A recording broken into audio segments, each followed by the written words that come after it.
Muy buenas, sed todos bienvenidos a un nuevo problema de cinética y equilibrio químico. En este caso volvemos a trabajar con una ecuación que ya hemos visto anteriormente, en la cual el dióxido de azufre se combina con oxígeno para formar trióxido de azufre también en estado gaseoso.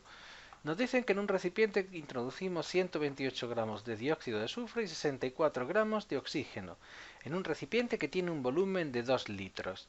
Nos dicen que si el recipiente se calienta hasta alcanzar el equilibrio a 830 grados centígrados y en ese instante ha reaccionado el 80% del dióxido de azufre inicial, calcular 1. La composición de la mezcla en el equilibrio y el valor de la constante de equilibrio para las concentraciones. Hasta aquí, este problema sería muy similar a lo que hemos visto.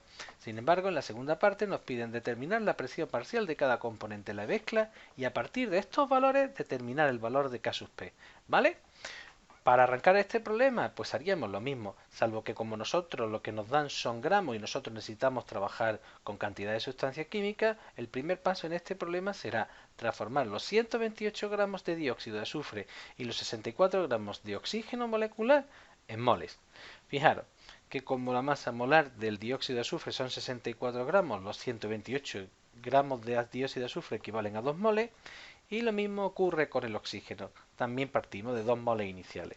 Así que una vez que tenemos las cantidades iniciales y que sabemos que de trióxido de azufre no tenemos nada, lo que pondremos es que por estequiometría reaccionan X moles de dióxido de azufre y menos un medio de X moles para el oxígeno. Fijaros, porque según la estequiometría de oxígeno se consume la mitad de que de dióxido de azufre y se formarán X moles para el trióxido de azufre.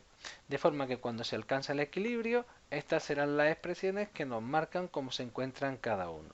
Así que teniendo en cuenta que el recipiente nuestro es de 2 litros, las concentraciones en el equilibrio vendrán reflejadas para el dióxido de azufre como 2 menos X moles, es decir, los moles que había en el equilibrio partido los 2 litros, para el oxígeno 2 menos un medio de los X moles que han reaccionado entre los 2 litros del recipiente y para el trióxido de azufre los X medios moles que teníamos ahí. De forma que teniendo en cuenta que nos dicen que el dióxido de azufre ha reaccionado en un 80%, lo que nosotros podemos establecer es que el número de moles de dióxido de azufre que ha reaccionado será 2 moles iniciales por 0,8, que son 1,6.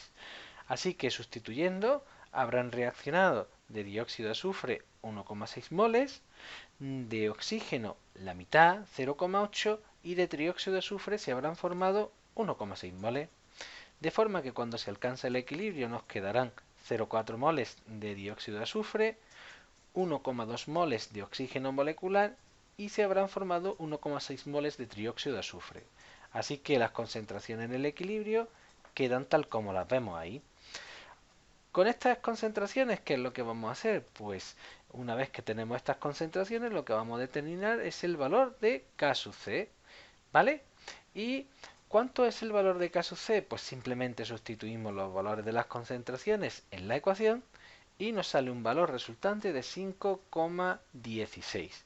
La siguiente parte del problema es determinar la presión parcial de cada componente en la mezcla del equilibrio y a partir de estas presiones calcular el valor total de K sub P. Bien, nosotros tenemos que tener en cuenta que la presión parcial de un gas la vamos a poder determinar usando la ecuación de los gases ideales. Así que despejando P, podríamos decir que la presión parcial va a ser igual al número de moles por R y por T. Y teniendo en cuenta que N por V es la concentración que ya teníamos casi en el equilibrio, lo único que nos queda es sustituir para cada uno de ellos, ¿vale?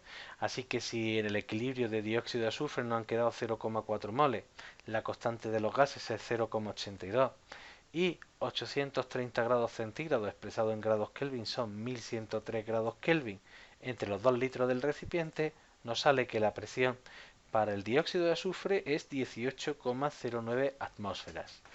Sin embargo, como hemos visto, el número de moles de oxígeno es 3 veces en el equilibrio, por supuesto, es 3 veces el número de moles de CO2. Recordar que me salía 1,2. Por tanto, la presión del oxígeno será 3 veces superior a la que hemos calculado. Y lo mismo pasa para el trióxido de azufre. Hemos visto que en el equilibrio la cantidad de moles de trióxido de azufre en el equilibrio es de 1,6, que es 4 veces la cantidad que tenemos de dióxido de azufre en el equilibrio, y por tanto su presión será 4 veces superior. Así que sustituyendo estos valores en la constante K sub P y teniendo en cuenta que tienen que cada una de las presiones parciales elevadas a los correspondientes coeficientes estequiométricos, obtenemos un valor de K sub P de 0,543 unidades. Y con esto es todo. Fijaros qué problema más simple y más sencillo. Es verdad que hay un momento en el que hay que gastar un poquito cuidado a la hora de resolver, pero es un problema muy sencillito. Venga, mucho ánimo y nos vemos en el siguiente, ¿eh?